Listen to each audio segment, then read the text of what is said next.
Señores, bienvenidos a otra entrega de Sondeo. El buen provecho a los amigos que están con nosotros a esta hora. En almuerzo o ya en sobremesa, ¿verdad? Yo, el postre. El postre o el cafecito Sí, también. así es. El cafecito. Cafecito de estilo. Hoy es viernes, Sí. se nos acaba la semana. Y hay muchas cosas, especialmente el caso que ha conturbado el país, el caso del IEC con 230 y tantas, 336.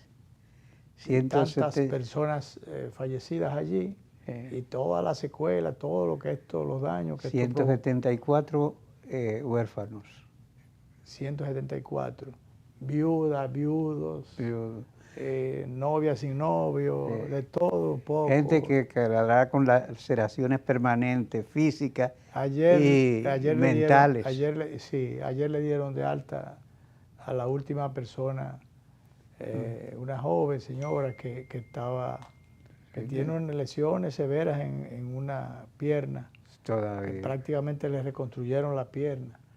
Así es. Y bueno, pero hay mucha gente que tiene las marcas, ya no solo Sí, sí. emocionales, sino Físicas y emocionales. Y una dice que ha dormido muy poco, se despierta de noche con pesadillas. ¿Tú te imaginas?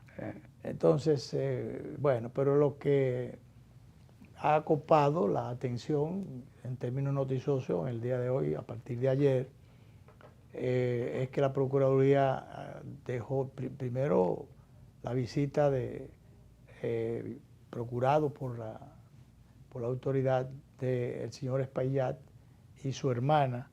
Fueron, los interrogaron durante unas 6 horas, 7 horas. El procurador Camacho tuvo a su cargo el interrogatorio y entonces después los dejaron detenidos. A él y a su hermana. A él, a Espaillat, a los Espaillat, Sí. a Antonio y a su hermana.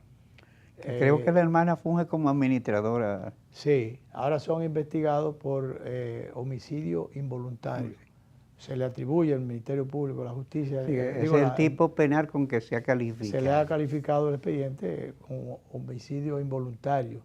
Las penas por este delito van de 3 meses a 2 años de cárcel. Sí. De todas maneras, ahí para allá se ve tanto compungido, un poco más delgado. Como es natural, esto Barba, en él y su afeitarse. familia ha dejado sus efectos también. Obviamente nadie quiere verse envuelto en una situación así. Exacto. Eso dice su abogado, el doctor Valerio, que tú los acompañó. Entonces dice el abogado de Espaillat, dice que nadie quería que esto pasara. Miguel Valerio afirmó que no hay riesgo de fuga. Exacto, eso lo sabemos. Antonio Espaillat no se va a fugar. De manera que estas son atenuantes que se manejarán en un momento determinado en su favor. Y bueno, alguna gente le chocará el hecho de el tratamiento dado, en este caso, a las personas a las que el Ministerio Público le atribuye responsabilidad, aunque involuntaria, porque a diferencia de otros casos, esta vez no se hicieron los apresamientos con aparatajes, no se le condujeron esposados y con los maltratos que muchas veces Sí, a ver, se y observan, desconsideraciones. y desconsideraciones, como la que le hicieron a Hugo Vera en su momento, en su casa. A Temístocles Montazo. A Temístocles y a otros en su momento. Unos aparatajes que fueron realmente innecesarios en muchos casos. Alguna gente pensará que es un trato privilegiado. Lo primero es que entre las quejas, los alegatos, está el que se preguntaba a mucha gente, bueno, pero ¿por qué a 2 meses al señor Espaillat no se le había interrogado, no se le había llamado a interrogatorio? Entonces, bueno, el Ministerio Público estaba haciendo su trabajo aparentemente, pero por lo menos esto creaba mucha Suspicacia, daba pie a suspicacia y a preguntas, a interrogantes. Y a inquietudes. Y a inquietudes, bueno, hasta legítimas. Hasta dónde, legítimas por demás, claro. Porque hasta dónde es un trato privilegiado. Bueno, eso es verdad. Entonces debió evitarse eso, pero lo cierto es que finalmente, y muy probablemente por la presión popular, el Ministerio Público, que hacía su trabajo en privado y en público y en silencio, aparentemente, digo, no en público, sino en silencio, aparentemente ha tenido que actuar en este caso. Bueno, esta semana se divulgaron también las declaraciones del administrador que le había dicho que el techo estaba prácticamente a punto de colapsar. Que corría peligro, incluso le llegó a decir, hay unos audios donde yo creo que esto formó parte ya de la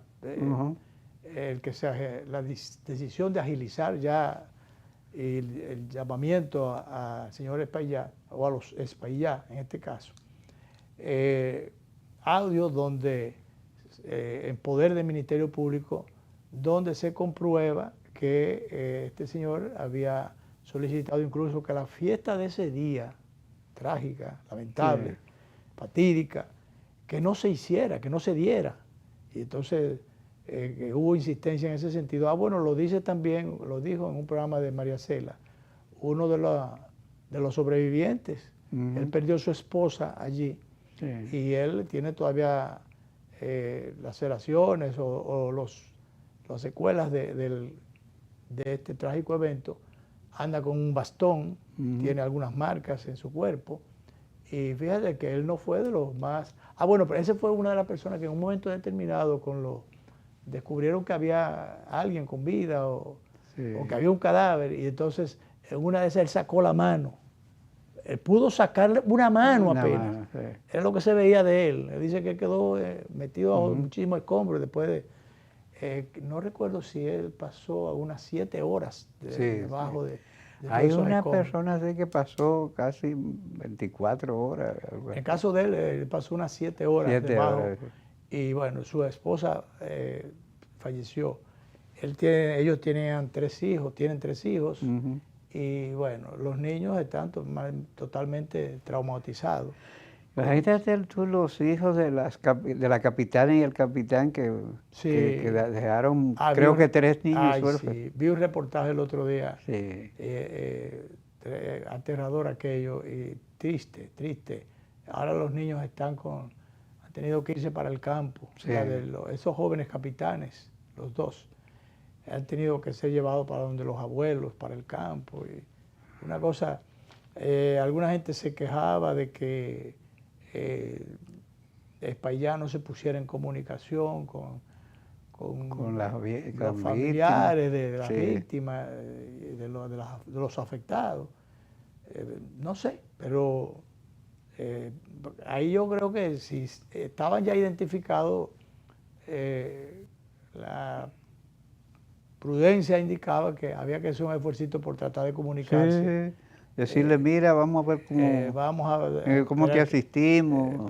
Exacto, pero cómo te sientes. Quizás eso faltó. Habría que quizás también estar en los zapatos de... Es difícil, Luis.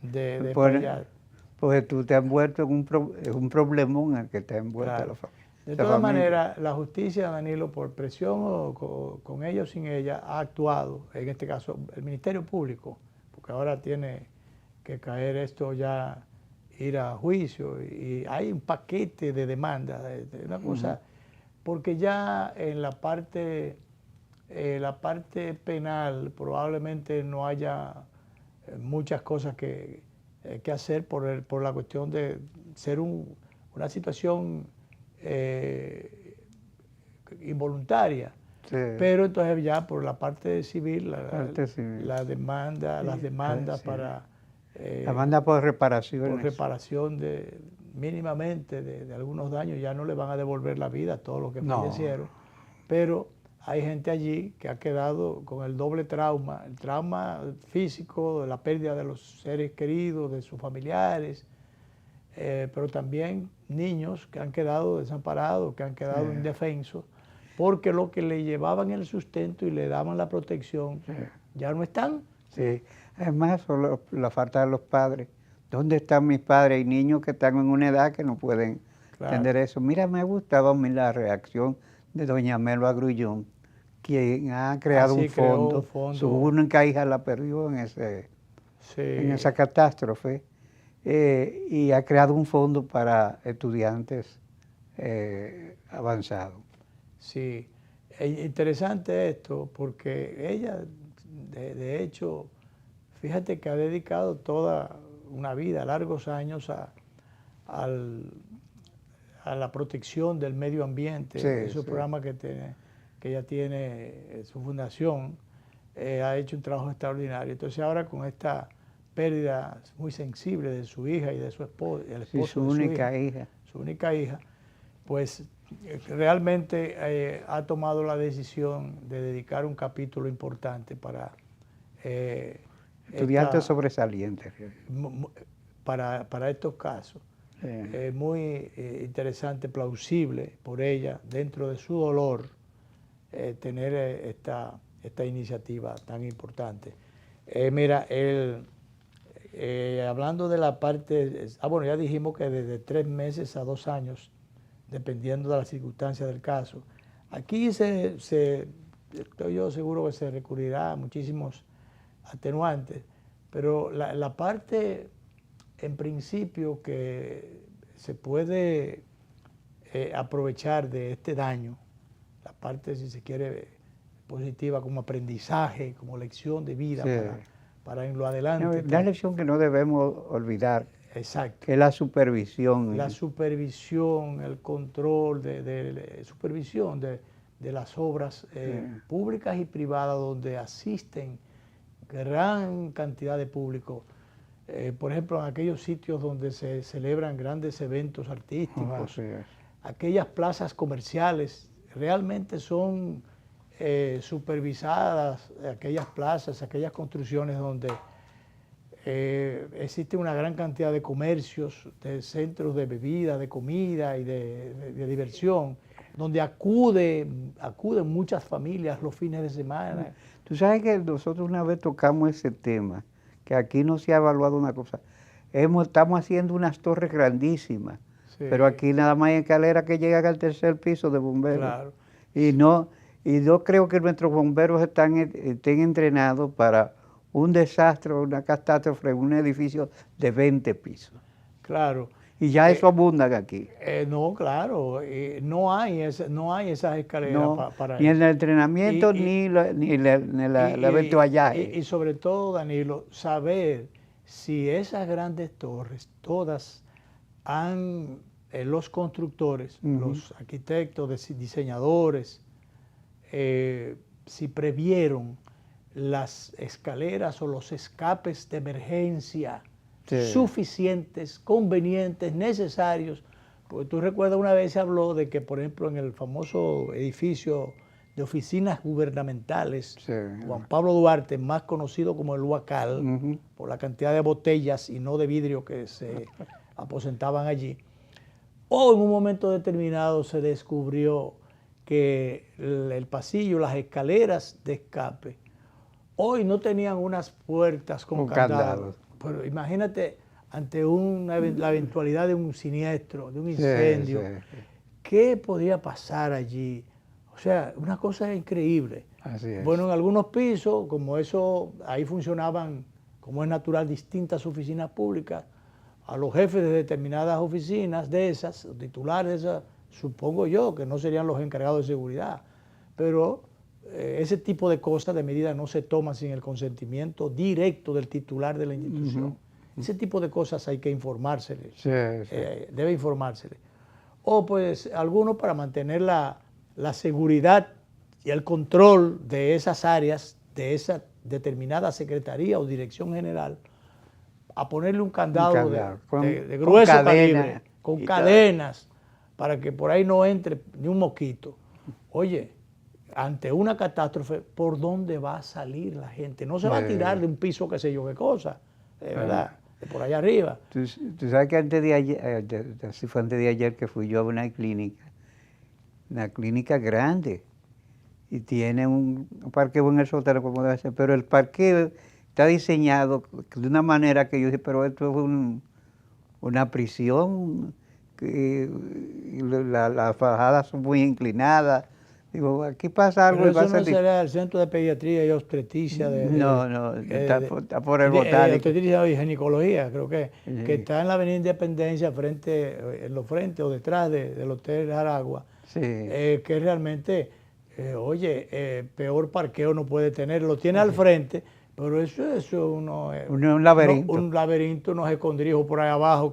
Y entonces, con unas dificultades hay que ser buen chofer, buen conductor, para movilizarse ahí adentro. Eso es una barbaridad. Y eso es falta de supervisión de la gente que dio el permiso y de que Claro. debe dar seguimiento a esas cosas. Entonces, bueno, esas clínicas tienen ya mucho tiempo. Antes la gente se parqueaba en la calle, no había tantos pacientes o tanta gente que se enfermaba. Bueno, el mismo Juan Carlos tiene el número de parqueo que está llamado a tener. Claro, y no hay un parqueo público cerca por ahí. No. Bueno. El Banco Central que nada más para los empleados. No, el Banco Central que antes permitía el estacionamiento, cobraban una cuota mínima por estacionarse allí, pero ya es exclusivo de los de ellos. De los empleados. Entonces eso es de ese del banco, lo construyó el banco con sus recursos y bueno, y ya no hay facilidades en ese sentido. Hace falta en esa zona, hace rato que hace falta un parqueo. Pero bien, hay otro aspecto. Bueno, alguna gente, Danilo, dirá que hubo un tratamiento privilegiado a este señor porque él tiene medios de comunicación, porque tiene muchas relaciones a nivel oficial y muchísimas cosas. Bueno, eso puede ser, pero de todas maneras hay que saludar que aunque fuera con él cogiéndolo como o sentando el precedente, y que no sea solo con él, sino que a partir de ahora se haga con todo el que haya que, por una razón u otra, llamar a la justicia, a declarar a la justicia, que no se haga con estos aparatajes, esta actitud mediática y dañina, o como tú decías ahorita, de desconsideración al ciudadano, que hasta partiendo de un principio fundamental, que es constitucional, de que se presume o hay la presunción de inocencia hasta que no se demuestre su culpabilidad, o hasta que no haya una condena definitiva. Eso es así. Usted, aunque todas las evidencias lo señalen, mientras no haya una sentencia definitiva de la cosa definitivamente juzgada, dirían los juristas, entonces no hay culpabilidad. Entonces, señores, hay que tomar en cuenta esas cosas. Y un aspecto positivo, repito, fue que esta vez se aplicó, si se quiere, o se movilizó la justicia en la parte atinente al Ministerio Público con serenidad. Eso mereció el editorial del Diario Libre de hoy, de la pluma del presidente del grupo, que es el Aníbal de Castro, diplomático, avesado y periodista bastante experimentado también, Aníbal de Castro, dice: el imperativo de la justicia serena. Entonces, una justicia serena es como debe actuarse, como es lo que debe esperarse. Dice aquí que es precisamente en estos escenarios de alta sensibilidad donde el sistema de justicia debe actuar con mayor rigor, serenidad y equilibrio. Solo un juicio transparente, libre de presiones externas y de las tentaciones de convertir el caso en tribuna pública podrá garantizar que se haga justicia en el sentido pleno del término. Dice por aquí más adelante, el país necesita respuesta, pero también necesita preservar la integridad del sistema judicial. Hacer justicia no es ofrecer no es ofrecer culpables al clamor de las graderías, sino establecer la verdad con la firmeza y el respeto que demandan el Estado de Derecho. Eso es. ¿Por qué esa parafernalia mediática?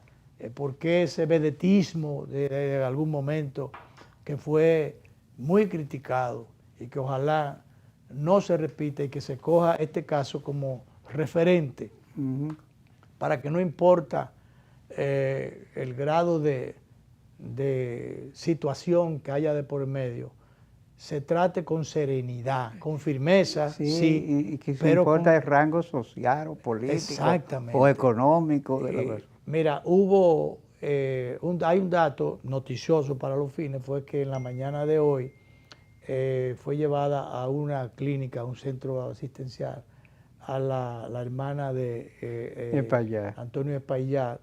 Recordemos que los dos fueron dejados detenidos, pero finalmente a prisión solamente llegó él, porque ella parece que tuvo algunos problemas de salud. Y como es natural, el caso de las mujeres hay más sensibilidad. Y bueno, hay que ser generoso en estos casos. Como diría el abogado que Valerio, que hubo una banquera que fue condenada y no se le sometió un día a presión porque ella no aguantaba. Fue el caso de Vivian Lurano. Sí, y ella no resistía mentalmente estar en la prisión.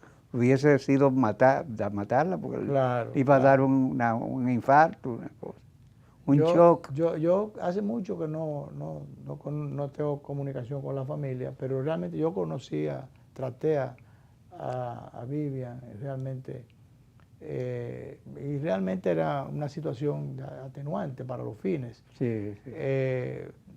Ella, en ese caso, señores, hay que ponerse en los zapatos de la gente en casos difíciles, porque ella recibía órdenes. Ella no era la dueña. Ella era una ejecutiva media. No, ella no alta, pero... Sí, alta por debajo. Pero por debajo de la dirección, de la Junta de Accionistas, de los dueños, el presidente. De los dueños que presidían. No, ella era vicepresidente. Vicepresidente, pero que había un dueño. Claro. Había un dueño, entonces eso es. Además, en el caso de las mujeres, hay veces que hay siempre otros ejecutivos o ejecutivas que también están torpedeando a veces de por medio. Y es un problema de lucha a veces de liderazgo y de forcejeo y ese tipo de cosas. Hay de todo un poco. Bueno, vamos a ver entonces, tenemos en el día de hoy varios temas, como dijimos. Por supuesto que el caso del YC que toma la mayor relevancia. En el plano internacional, antes que pasemos a pausa, en Colombia está la situación para el presidente Petro, la situación está bastante caliente, porque él ha emitido un decreto allí donde se propone hacer unas modificaciones en el ámbito laboral, y esto ha creado un avispero. Un avispero, ha levantado todo en un avispero porque realmente ha creado una crisis de gobernabilidad. De gobernabilidad, porque se entiende que hay una especie de sustitución de las funciones del Congreso. Una consulta popular sobre la reforma laboral está pautada para el día 7. Y el asunto es que el Congreso objetó esa consulta popular. Claro, la objetó, pero él la lleva adelante. El ambiente político en Colombia se caldeó ayer con demandas y críticas al controvertido decreto del presidente Gustavo Petro, que convoca para el 7, como tú decías, de agosto, una consulta popular sobre la reforma laboral, decisión que ahonda la división con los demás poderes del Estado y pone a prueba la institucionalidad del país. una consulta popular para que sea el pueblo quien decida sobre el paquete de leyes de trabajo. Petro con esto desafió al Poder Legislativo y a las instituciones al expedir el decreto 639 que le puso fecha a la consulta. Entonces dice aquí que el decreto un decreto que consideran inconstitucional y contra los ministros firmantes por el delito de prevaricato. Sí, prevaricación. Debieron complicar menos el término, ponerlo Sí, como correcto de prevaricación, porque el Ejecutivo no puede usurpar las funciones del Senado. O sea, hay un problema, una crisis de institucionalidad. Un choque de poderes. Un choque de poderes. Que se agrava con el atentado en contra del aspirante a senador. Claro. El senador aspirante a presidente. Senador y aspirante a candidato, aspirante a presidente. Uribe Ayala. Uribe Ayala, Tulvar. Que no es familia del presidente Uribe.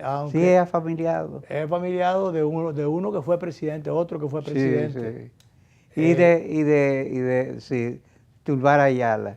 Entonces, lo cierto es que ya él todavía está vivo, pero las condiciones de salud... Siguen en estado crítico. Sí, pero las condiciones, lo que se habla, yo vi declaraciones de un especialista médico que decía que aún salvando su vida, las condiciones en que pueda quedar no estaría... ya no sería el hombre hábil con todas sus capacidades. Con todas sus facultades, capacidades para poder asumir una responsabilidad de dirigir un país. Y es un hombre joven. Es un hombre joven. Y es una pena muy lamentable. Ya este tipo de casos no se veían no se estaban dando en Colombia. Parecían que habían desaparecido. Sí. Que incluso en el medio de esta crisis, las negociaciones para que el ELN se desarmara, el Ejército de Liberación Que parece que no ha habido tal, con la desmovilización. No, ellos no se han desmovilizado. No ha sido tal. Ayer viví una entrevista con la comandanta, porque es una mujer que... ¿La comandanta? Sí, ahora está comandándolo una mujer.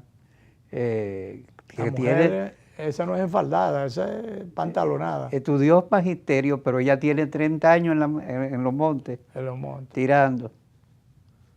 Ay.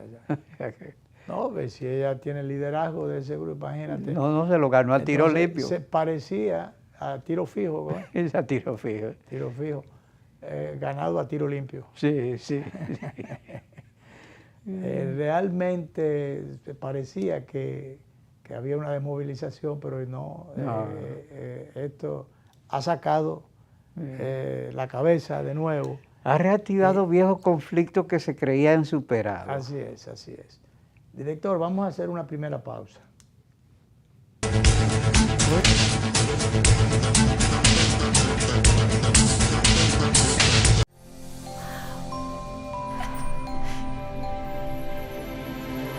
Atrévete a encontrar eso que quieres.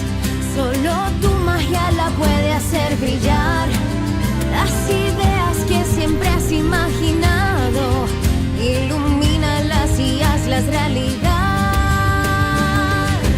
Las puedes cumplir. Cada idea que tienes brilla en ti. Así que vamos a cumplirla.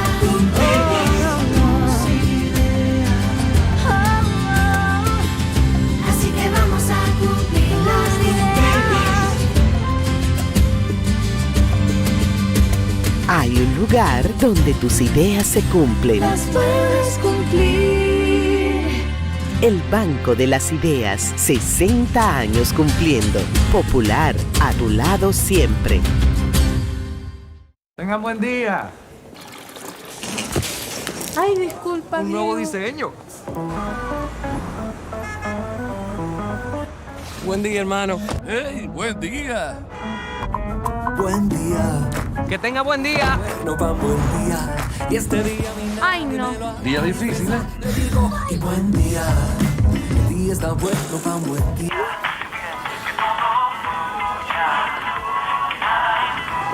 Ay, perdón. No te preocupes, está bien. Pero hoy me Amor, qué buen día tuve hoy. Tan bueno como el mío. Los buenos días los hacemos todos. Café Santo Domingo, 80 años haciendo los buenos días de los dominicanos. Buen día. Hola, soy la República Dominicana. Soy el merengue que mueve tus pasos y la bachata que despierta tus recuerdos. Soy la tambora que late con el corazón del pueblo. Soy el sabor de un sancocho compartido. El azul que abraza la bahía de Samaná con sus majestuosas ballenas y las aguas cristalinas que besan las arenas de Cabo Rojo. Aquí, el turismo no es solo un destino, es un ritmo, un llamado a descubrir, a respetar, a sentir. Porque cada sonrisa que encuentras, cada rincón que exploras, es un pedazo del alma que cuidamos con esmero.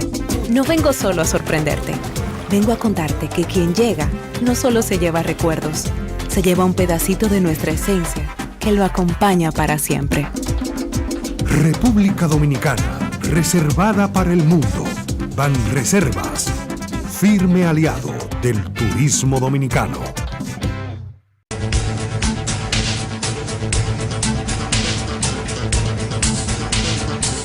Mira, Danilo,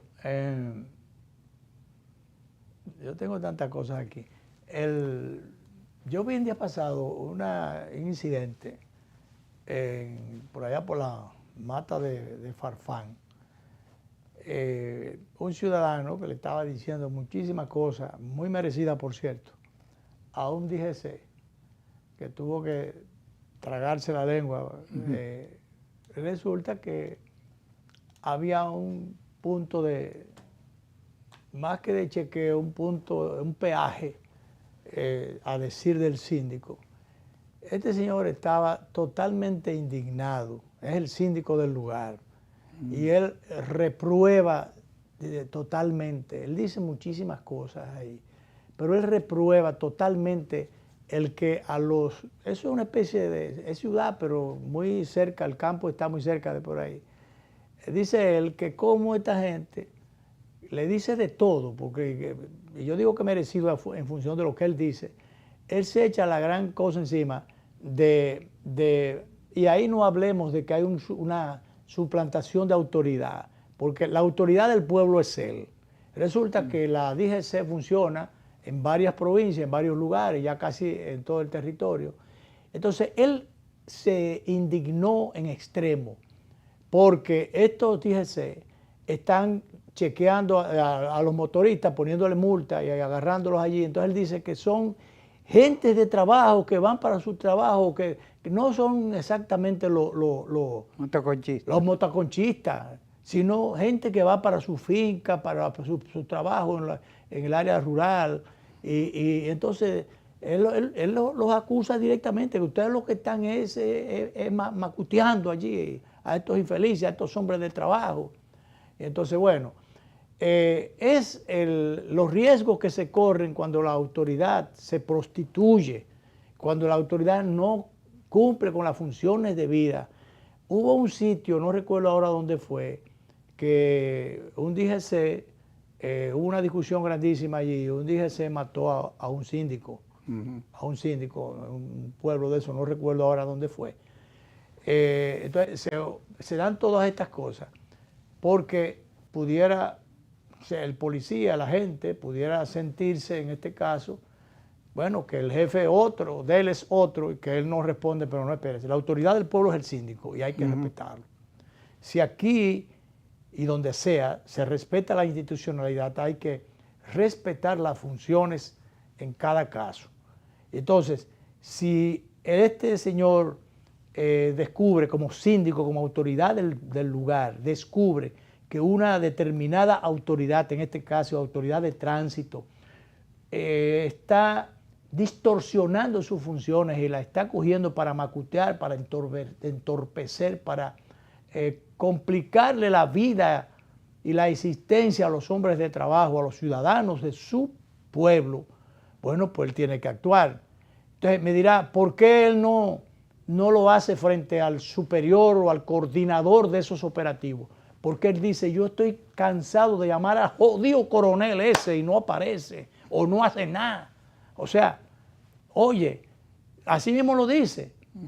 Yo he llamado al coronel ese del carajo y Y bueno, entonces, eso amerita más que un reproche al síndico por lo que hizo. Al contrario, como pasó con Riverón, que algunos quisieron asquerosearlo y dijeron que era un gran abusador. No, él es un gran sombrerú, pero es un hombre que está cumpliendo con sus funciones, haciendo lo que no hacen muchas veces las autoridades de migración allá o las otras, porque él dice que migración colabora con él muchas veces, pero que cuando llama a otras autoridades del ejército, de otras instituciones que no hacen nada. Sí, entonces, ¿no? Y Dajabón está siendo invadido. Claro, invadido tremendamente. Mira, haitianos durmiendo en la glorieta. En la glorieta y en la acera y demás. Y entonces la ministra Faride, en vez de darle apoyo, lo que hace es echarle un boche público y decirle que esas no son funciones de él, sino de migración. Que ella no tiene autoridad para... Y resulta que hay un cruce de autoridad, porque él mandó a decir, bueno, mientras tanto, cuando migración no haga lo suyo, o lo que tiene que hacer, yo lo voy a hacer, y yo hago lo mío, lo que me corresponde, lo que otros no hagan, yo lo voy a hacer. Entonces, bueno, gracias a Dios que aparece un Riverón, que frente a la inacción y la indiferencia de otros. Entonces, lo mismo que este síndico, yo felicito el accionar de ese síndico, porque ya él que habla así es porque ha comprobado que realmente esta gente, como muchas veces, en vez de estar chequeando el asunto del tránsito, lo que están es entorpeciendo. Y eso uno lo ve a diario, bueno, cuando se mete un agente de estos, DGC, abajo de un semáforo, a prohibirle al semáforo que haga su trabajo, a impedirle al semáforo. Sustituyendo el semáforo. ¿Tú me entiendes? A atrofiar la inteligencia del semáforo y a complicarle la vida a los ciudadanos provocando unos tapones grandísimos. Pero eso pasó ahorita ahí en la Churchill, dice, ahorita en la Churchill, eso pasa dice, todos los días y a cada rato. Se armó un tapón. Ellos son muchas veces los provocadores de tapones, porque entonces privilegian un lado y el otro. ¿Qué es lo que tienen ellos que hacer? Estar en la orilla, en la acera, para cuando se produzca una situación de taponamiento, entonces ellos descongestionar. Y si ven que el tránsito de un lado no está fluyendo y hay un tapón del otro lado, bueno, pues entonces ellos asumen las funciones del semáforo y descongestionan. ¿Sabes que cuando deben intervenir no intervienen? En días pasados yo venía una camioneta que venía sin ningún... venía con una carga de cajas comprimidas, pero no tenía ninguna protección y se cayeron 3 en medio de la calle. Entonces bloqueó la calle y lo dije, se estaba mirando de lejos. Es el tipo de momento en que ellos deben intervenir. O no miran, ellos deben intervenir en ese caso. Sí, o no porque miran, ellos quedaron en el medio de la calle. Cuando pasan los motores, tú te paras en la esquina porque el semáforo cambió, pero los motores siguen. Sí. Pero ellos le pasan por el lado, yo no sé cómo le dan su nargadita de vez en cuando. Sí. Mire, hombre, porque, por Dios, digo yo, porque realmente los motoristas pasan, para los motoristas no hay ley. No hay ley, pero no el problema que te metes tú está un semáforo en verde para ti y para el motorista en rojo, tú sales. Y si tú lo chocas a él, que se metió en rojo, claro, el problema te lo encuentras tú. Claro que sí. Y entonces yo te digo, yo que voy con mucha frecuencia, así como voy al sur, porque voy a Ocoa, también voy por el este, entonces me encuentro que ahí en la autovía se encuentra uno que cada cierto tiempo hay unos ciudadanos con unos medidómetros de velocidad, medidores de velocidad, pero se lo ponen a los vehículos más pequeños, privados, pero a esos camiones tanqueros y autobuses que siempre andan a exceso de velocidad. Que van a exceso de velocidad por el lado izquierdo, obstaculizando, porque entonces cuando tú ves que de este lado está ocupado y hay un carguero de este lado, un vehículo pesado de este lado, entonces tú tienes que estar haciendo malabares, esperar que a veces van paralelos. A veces te pasan por el lado y te mueven el vehículo, o te mueven, tan rápido que van. Entonces te pasan con un bólido por el lado izquierdo, ellos a alta velocidad. Y a esos ellos no lo paran. No. Entonces no se supervisa eso. Como los camioneros por aquí en el sur, los que vienen, los que andan, areneros, que van tirando. El día pasado se me rompió el vidrio, por cierto, del vehículo. O sea, a pero Riquillo le rompieron el cristal. el día pasado no fueron camiones, camiones, eso no fue por el sur, esto fue por aquí, por el este. El vehículo, el vidrio, una piedrita chiquitica, un puntico. Sí. ¿Tú sabes lo que pasó con el puntico? Que se tiene. Se extendió hasta donde le dio la gana a cambiar el cristal. No hay que cambiarlo enterito. Entonces, pero en este caso yo no sé de dónde apareció esa piedra porque no había camión por ahí. Yo no sé de dónde apareció esa piedrecita. Pero aquí en el sur, los camiones, eso es una cosa tremenda, tirando arena y el camión va tirando la sangre del río, porque entonces ellos sacan del mismo lecho del río, sacan la arena con todo y agua, y entonces van tirando, eso no es agua, es sangre por todas las carreteras, tirando la sangre del río, tirándola toda la vía. Entonces eso es un desastre, porque eso es una mafia organizada. Así es. Una mafia organizada en la que intervienen gente que tiene muchos recursos, que hacen lo que le da la gana con el medio ambiente y con la naturaleza. Sí. Son unos criminales y por demás que hacen lo que le da la gana porque se lo dejan hacer, porque ellos pueden más que lo que deben hacer. O sea, más que en el caso del medio ambiente. ¿Cuántas veces no hacen ellos lo que les da la gana? Y cuando la gente del medio ambiente viene a aparecer, ya. Por cierto, ya finalmente, antes de irnos a la segunda pausa, el asunto del acuerdo, por un lado yo felicito porque sí, se anunciaron un acuerdo entre el acuerdo de la Barri, después de la mediación del obispo, de la zona, fíjate que el padre Rogelio lo que estaba era vociferando, hablando un chingo de disparate, y sin embargo no logró, porque siempre anda en ánimo levantisco. Él fue en ánimo levantisco, no en disposición de diálogo. Sin embargo, el obispo intervino el defensor del pueblo, que está haciendo un trabajo tremendo, porque está concertando con distintos sectores. Se le ha dado la importancia que realmente tiene ese órgano en defensa realmente del pueblo, como dice el título realmente de su razón de ser. Y se llegó a un acuerdo, 20.000 millones de pesos para compensar y situar a resguardo, diríamos, a los comunitarios que van a ser desalojados de la zona. Yo creo en el fondo que esto no mitiga los daños, no resuelve los daños en sentido general a provocar a la naturaleza, pero bueno, algún camino había que llegar. Pero a todo esto, el padre Rogelio, que llamó ayer al show de mediodía, y decía que realmente que ahí no había tal acuerdo, que con lo que se negoció, o sea, que no era con los debidos representantes. Tú sabes que el padre Rogelio está en una sección disidente del Vaticano. Sí, está en la Iglesia Apostólica Brasileña.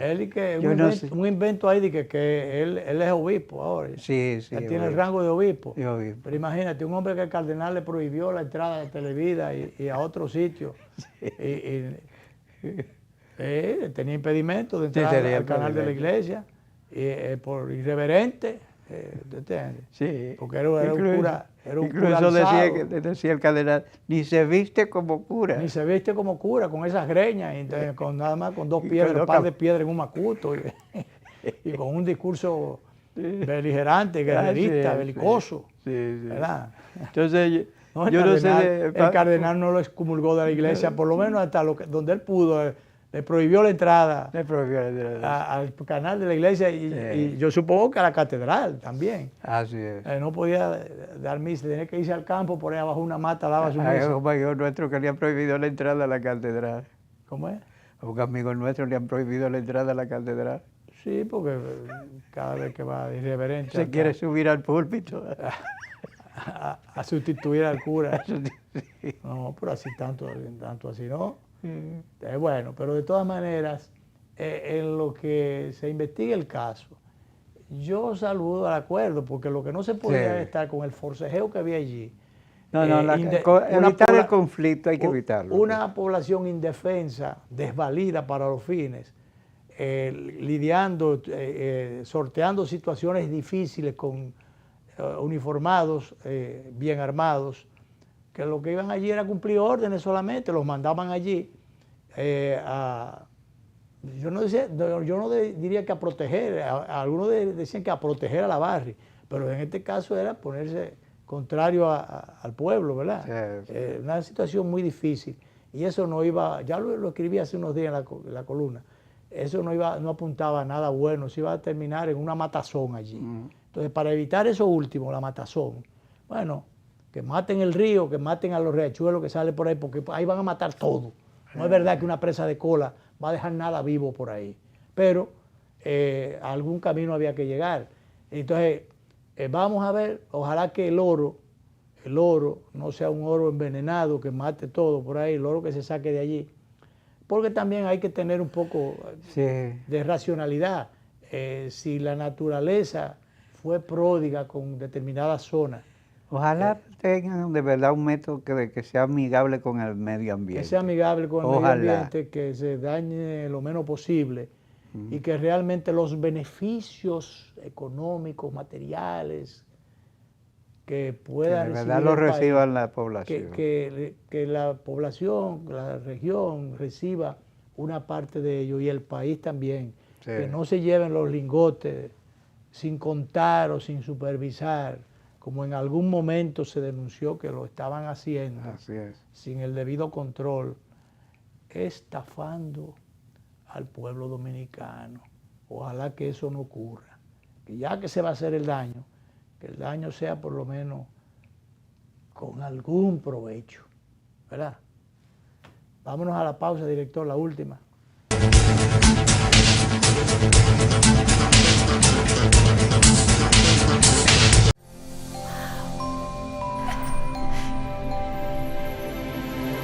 Atrévete a encontrar eso que quieres. Solo tu magia la puede hacer brillar. Las ideas que siempre has imaginado, ilumínalas y hazlas realidad. Las puedes cumplir. Cada idea que tienes brilla en ti. Así que vamos a cumplirla.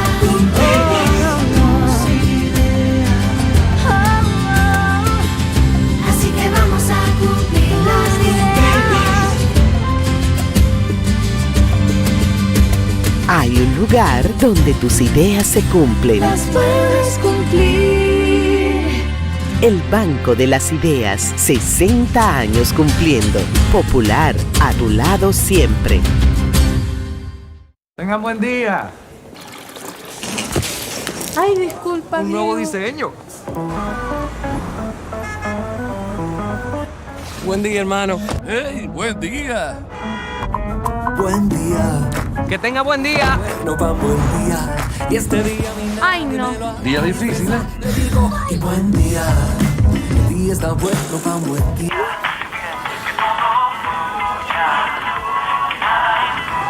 Ay, perdón. No te preocupes, está bien. Amor, qué buen día tuve hoy. Tan bueno como el mío. Los buenos días los hacemos todos. Café Santo Domingo, 80 años haciendo los buenos días de los dominicanos. Buen día.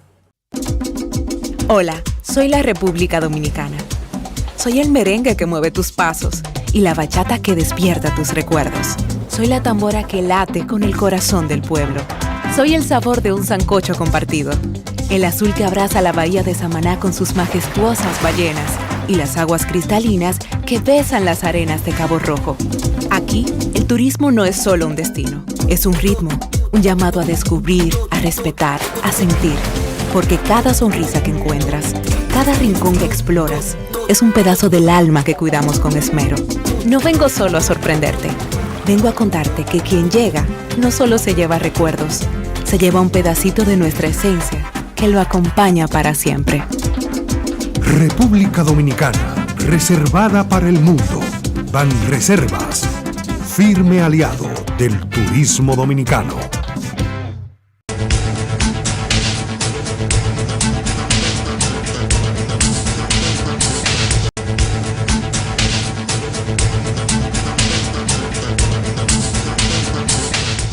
Aquí muchas veces desde determinadas áreas de la administración pública se le ocurre a algún funcionario que hay que vender un bien público sin pensar en el valor histórico, lo emblemático que eso pueda resultar para... Eso pasó en algún momento con el Teatro Aguaylú, eso pasó con muchísimas cosas que aquí se vendieron en un momento determinado. Y ahora hay todo un revuelo. Vi ayer a la regidora Neris Martínez, que es regidora de la Fuerza del Pueblo, y denunciaba que la sala capitular, que el ayuntamiento de la capital, donde ella está, o del distrito, porque la capital ya se ha alargado muchísimo. Sí, del Distrito Nacional. El Distrito Nacional.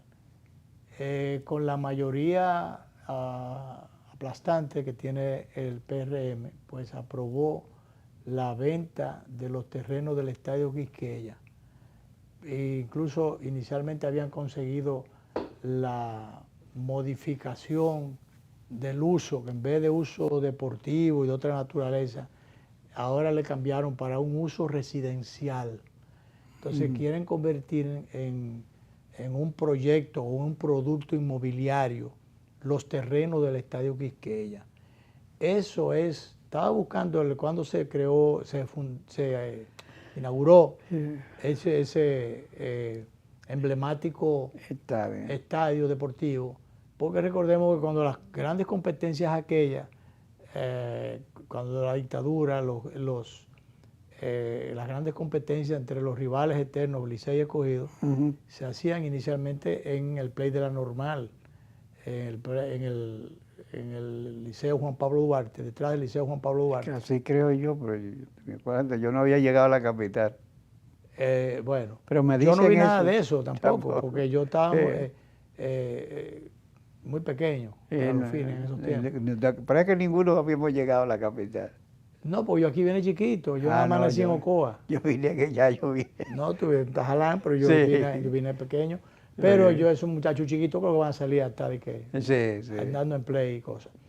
Bueno, pues el asunto es que tú recuerdas que aquella vez había una gran competencia entre las mismas familias de los Trujillo, porque uno era, creo que era escogida, era Ramfi, no recuerdo bien, pero el asunto es que ellos, uno protegía al Licey y otro al Escogido, y bueno, trataban cada vez de buscar... Creo que el jefe era escogidista. Buscar los mejores prospectos para fortificar a su equipo. Y bueno, el asunto es que aquel es un lugar emblemático. Por demás, ya allí, de donde se sacó en las inmediaciones que funcionaba el hipódromo Perla Antillana, y se llevó para aquel lado, para la parte oriental, ya aquello se convirtió después en la Ciudad de la Salud, la Plaza de la Salud, que construyó el doctor Balaguer.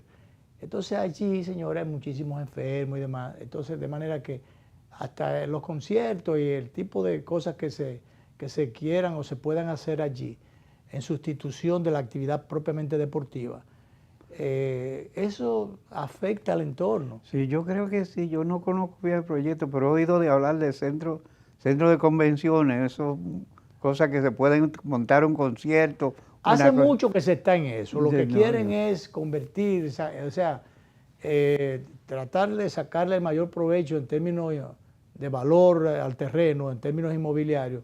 Yo no sé para dónde van a trasladar entonces, a dónde, o si es en el entorno, que van a llenar de casa la parte de los parqueos, ¿qué es lo que van a hacer? Porque realmente, pero se aprobó la venta de aquello, el cambio de suelo, uso de suelo, y venta de terrenos, venta de solares. Lotificación. Yo no entiendo, sobre todo, como decían algunos de los regidores, porque bueno, de la Fuerza del Pueblo y de la oposición son menos. Entonces, bueno, aunque tenían la oposición, pues le aprobaron el asunto. Y la mayoría, en todas partes, aplastante o no, siempre se impone. Bueno, pues resaltaban, como es verdad, que aquí no hay realmente, o faltan los pulmones realmente para la ciudad. La ciudad se está quedando sin árboles. Por suerte, el doctor Balaguer, dentro de las cosas positivas que hizo su gobierno, hay que incluir las reservas, declaratoria de reservas forestales en distintos puntos del país, pero también los parques nacionales, los parques que construyó aquí y que preservó aquí en Santo Domingo, el mirador del norte, el mirador sur, mirador este y demás. Y ¿tú te imaginas el mirador sur? Si eso no se hubiese preservado allí, eso estuviera lleno de edificios, lleno de cemento. Y de edificios y posiblemente de arrabales. O de arrabales. Porque de arrabales. Para hacer la Cayetano Hermosén, que fue una gran obra, hubo que quitar muchísimas capuchas y cosas. Entonces después el otro parque de allá del este, de aquel lado hizo el otro, ¿cómo que se llama? El que está allá detrás del faro, a Colón. Sí. Bueno, pues ahí también está el otro. Los santiagueros hemos hecho un parque central. Un parque central. Sí, bueno, entonces, aquí la ciudad, con la construcción de edificios, porque antes las casas, las viviendas tenían un patio.